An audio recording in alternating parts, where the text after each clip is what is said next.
Assalamualaikum warahmatullahi wabarakatuh. Alhamdulillahi rabbil alamin. Wassalatu wassalam ala asyrafil anbiya'i wal mursalin wa ala alihi washabi ajma'in.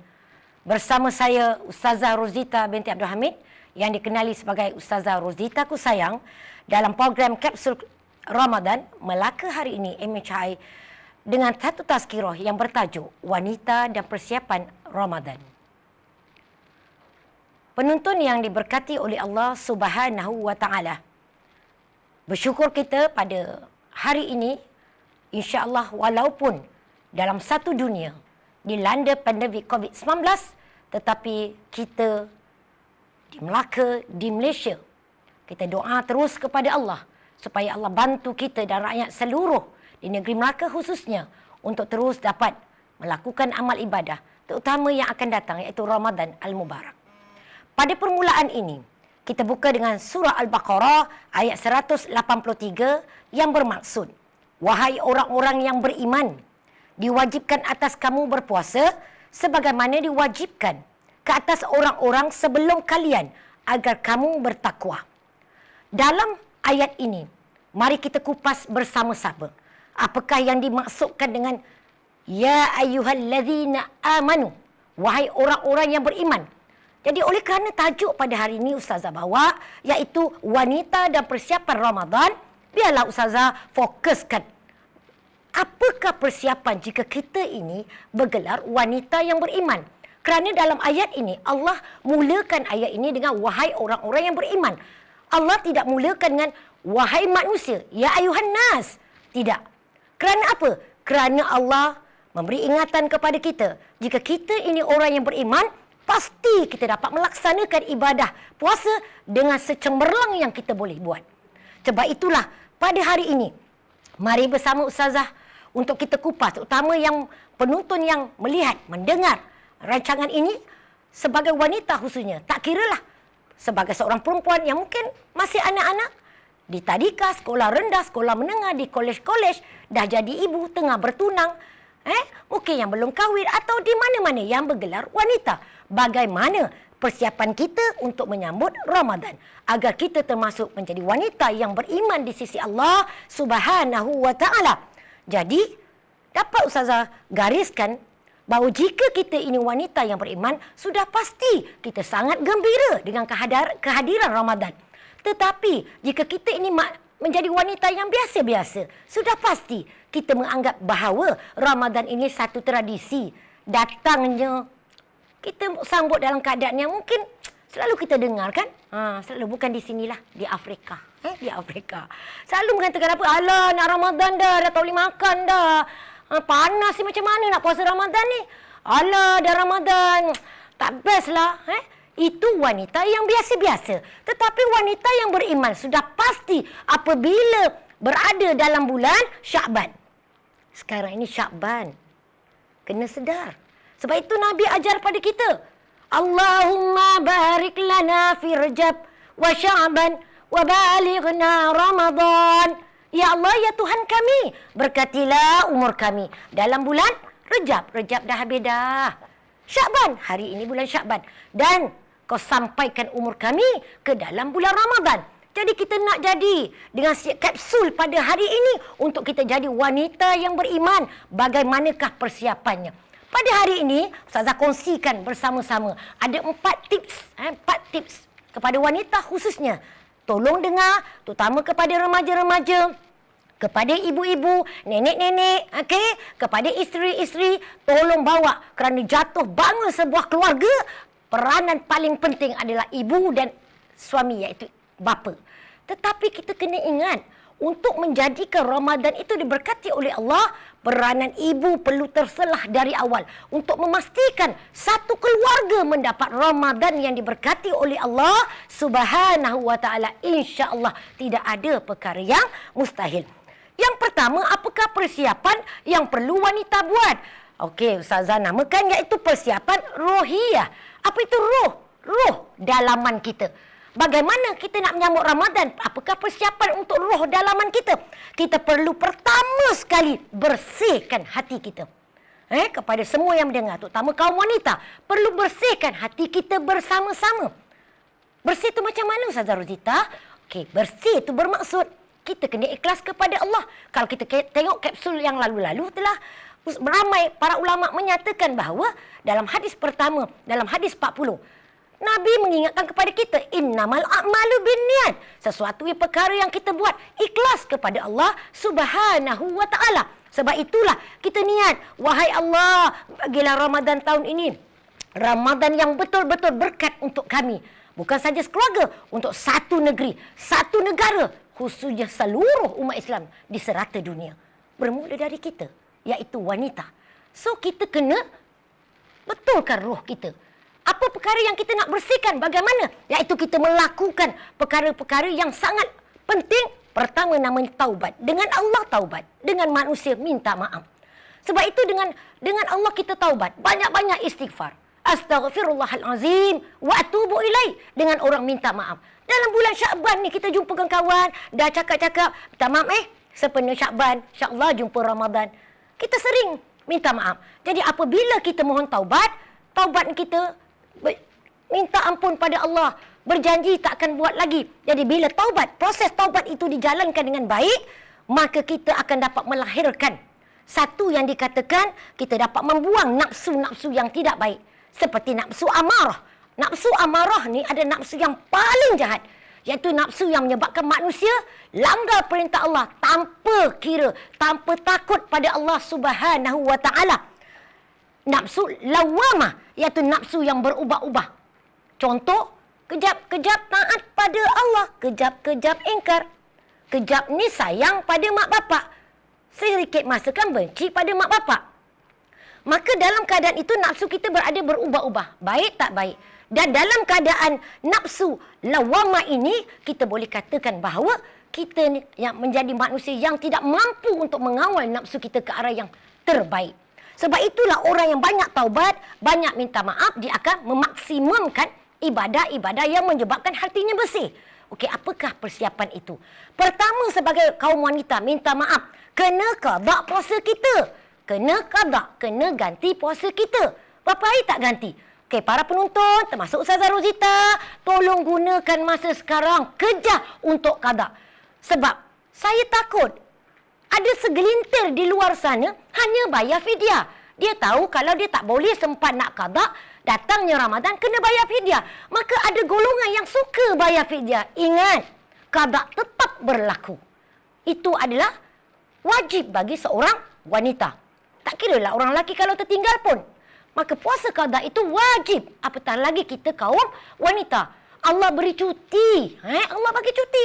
Ada orang 1 hari paling sedikit. Ada orang 3 hari. Ada orang 7. Ada orang 15 hari, tuan-tuan. Para penonton. So, bayangkan jika kita tidak melaksanakan qada ini. Adakah hati kita bersih? Adakah rasanya Ramadan tahun ini milik kita? Maka tepuk dada. Tanya iman, bukan tanya selera kita. Okey, itu perkara yang pertama. Qada puasa. Qada puasa. Sebab itu, saya nak berkongsi kepada penonton yang mendengar, yang melihat saya, bahawa sebab itu orang perempuan dia jangan ambil remeh. Ambil senang tentang haidnya. Di sini Ustazah kongsi ada 5 rumus. 5 rumus yang dikatakan haid. Jadi jangan pandai-pandai kita ni kalau bukan bulan Ramadan, lambat nak mandi wajib. Betul tak? Bukan kat Melaka. Kat mana? Kat Island. Kat Island Ustazah cakap ni. So janganlah marah sangat bila mendengar, Ustazah macam terasa je. Siapa makan cili dia terasa manis. Pedas. Okey. So imbas kembali. Kadang-kadang orang wanita ni, kaum wanita ni, dia waktu bukan Ramadan, maka dia lambat. Belum lagi ni. Belum ni. Ni tak ada lagi ni. Mungkin ada lagi ni. Tetapi kalau bulan Ramadan, tak ada je. Wah, cepat-cepat mandi wajib terus nak puasa. Sebab malas nak qada puasa. Tetapi sedangkan selepas itu, selang kita 3 hari puasa datang balik. Dan mereka mengatakan itu adalah darah istihadah. Kerana apa? Kerana mereka tidak ada ilmu tentang 5 rumus kehadiran yang dikatakan darah itu darah haid. Apakah rumus itu? Pertama, kalau kita nak tahu darah itu darah haid, darah itu mesti datangnya daripada umur budak yang perempuan yang berumur 9 tahun. Kalau ikut sirah kita, Sayyidatina Aisyah. Okey. Yang kedua, paling sedikit 1 hari, iaitu 24 jam ya. Bukan kurang daripada 24 jam. Sebab itu kita ada kiraan. Macam Ustazah minta maaf lah, ada buku ni. Kena buat. setiap wanita kena buat untuk menjadi wanita yang beriman pada Allah. Yang ketiga, tempoh paling lama 15 hari. Tak boleh lebih. Apa lagi? Darah harus didalui dengan 15 hari suci. Lepas kita dah mandi tu, dah datang dah 15 hari tu, maka lepas 15 hari ataupun kalau kita berhenti hari yang ke-7 atau 8 kita kira. Kalau kita bersih 15 hari lepas tu datang, maka itulah darah haid. Kalau kurang daripada 15 hari kita merasai rasa suci, itu masih lagi berada dalam darah istihadah. Dan rumus yang terakhir, tidak boleh dilalui dengan bersalin atau kelahiran. Itu darah nifas pula. Darah yang lain pula. Jadi, tolong qada. Yang kedua, apa yang wanita kena buat? Persiapan sebagai ibu, sebagai kakak, sebagai anak, remaja yang solehah. Ustazah mohon supaya kita sama-sama dapat buat apa? Dapat tidur awal. Dalam bulan Syakban jangan tengok sangat TV sampai tengah malam. Melayari cerita-cerita. Ops, Korea. Tersebut pula Korea. Tak payah cerita Korea. Cerita bersiri. Sepatutnya bulan Syakban ni, kita dah mula apa sayang? Dah mula dah Ustazah keluar perkataan sayang. Sebab dalam negeri Melaka ni, orang panggil Ustazah Rozita ku sayang. Bila penonton sayang saya sayang penonton, sama-sama dapat berkat. Alah Ustazah, macam nak muntah dengar. Allahu Akbar. Sayang ini bukan bi'ah yang saya bawa. Sayang ini adalah bi'ah Rasulullah sallallahu alaihi wasallam. Rasulullah satu tokoh uswatun hasanah. Dia bukan idola. Uswatun hasanah. Contoh teladan yang terbaik. Dalam sudut sosial, Rasulullah seorang yang sangat penyayang. Sebab itu dianjurkan kita, ibu, sayang kepada suami, anak-anak dan keluarga. Kalau kita berkawan, sayang pada kawan kita, tegur. Terutama orang perempuan dah dengar ni, tanya dia, dah qada ke belum tahun lepas? Ya Allah, aku belum lagi 10. Qada. Ini dikatakan sayang kawan. Bukan sayang kawan untuk kita biarkan dia membuat maksiat atau melanggar peraturan untuk kita jadi orang yang paling bagus pada dia. Minta maaf. Kita takut kita sama-sama tidak merasai syurga Allah. Ya? Jadi nak buat apa kepada para wanita, kepada anak-anak perempuan, belajar tidur awal. Mak-mak pun dah kemar. Paling lewat 10.30. Kita kunci jam. Nak bangun pukul apa? Cuba bangun pukul 4. Ustazah, subuh lambat Ustazah. Jangan tengok subuh. Sebab kenapa yang kedua, Ustazah kata selain pada qada puasa, kita kena tidur awal, buat persiapan awal untuk bangun tahajud. Kerana dalam Ramadan, kalau siapa buat qiyamul lail, di antara malam-malam yang dijanjikan Lailatul Qadr, kita dapat Allahu Akbar. Kita adalah di antara orang yang terpilih oleh Allah mendapat Ramadan milik kita. So yang kedua, tidur awal. Jangan banyak tengok TV. Jangan banyak buang masa. Kita boleh bertahajud pada Allah dan kita boleh mengamalkan ibadah-ibadah sunat. Memastikan kita buat persiapan awal. Yang ketiga apa? Baca Quran. Mulai Syakban kita dah baca Quran. Kepada semua wanita yang Ustazah hormati, anak-anak perempuan, remaja-remaja yang cantik-cantik, yang sihat-sihat, jom kita sama-sama dah boleh baca Quran setiap hari. Ustazah, makcik tak pandai baca, makcik mengangkat-angkat. Tak apa makcik. Allah tu maha adil. Siapa baca mengangkat dapat 2 pahala. Yang baca laju 1 pahala. Jangan pula saya dengar ni yang laju pula nak baca mengangkat-angkat. Kenapa? Kerana Allah itu sentiasa menghargai apa yang hamba-Nya buat. Apatah lagi dalam usaha kita membaca kitabullah, kata-kata Allah. Dan ia merupakan satu mukjizat kepada kekasih Allah, iaitu Nabi Muhammad sallallahu alaihi wasallam. Seterusnya apa? Yang keempat, sabar. Ni daripada dalaman tuan-tuan. Pada penonton, kita kena sabar. Sabar apa? Sabar dari segi percakapan. Jangan cakap yang tak baik. Minta maaf. Remaja ini Ustazah Kot yang mendengar, para penonton yang mendengar dalam siri ini, ramai kita punya remaja-remaja di luar sana. Terutama orang lelaki lah. Orang perempuan pun kadang-kadang, ya Allah, ya Tuhanku, ramai yang bercakap yang tidak baik. Kita takut jika tidak ada latihan waktu dalam bulan Syakban ini, nescaya kita orang perempuan banyak mengamalkan sebutan yang tidak baik. Contoh, minta maaf. Ustazah cakap, selalu kadang-kadang Ustazah ni guru mengajar. Kadang-kadang dengar budak ni sebut apa? Balik bayar tu. Apa dia? Sebut sendiri. Ustazah tak nak sebut. Sebut? Pandai pun. Setiap hari sebut. Lagi satu sebut apa? Dalam bahasa Inggeris tu namanya stupid. Nampak macam sedap ya, stupid kan? Stupid lah kau, stupid lah. Dia menyahut tu. Stupid. Ya. Dia menyahut. Sebab itu kadang-kadang remaja kata, kenapa ya Ustazah, saya semayang, saya belajar, saya pergi tuition tapi masih lagi gagal. Saya masih lemah lagi. Sebab Rasulullah sallallahu alaihi wasallam mengingatkan kita bahawa doa senjata orang mukmin. Doa bukan saja berada di tikar sejadah waktu kita sembahyang, tetapi doa bermula daripada kalimah yang kita cakap.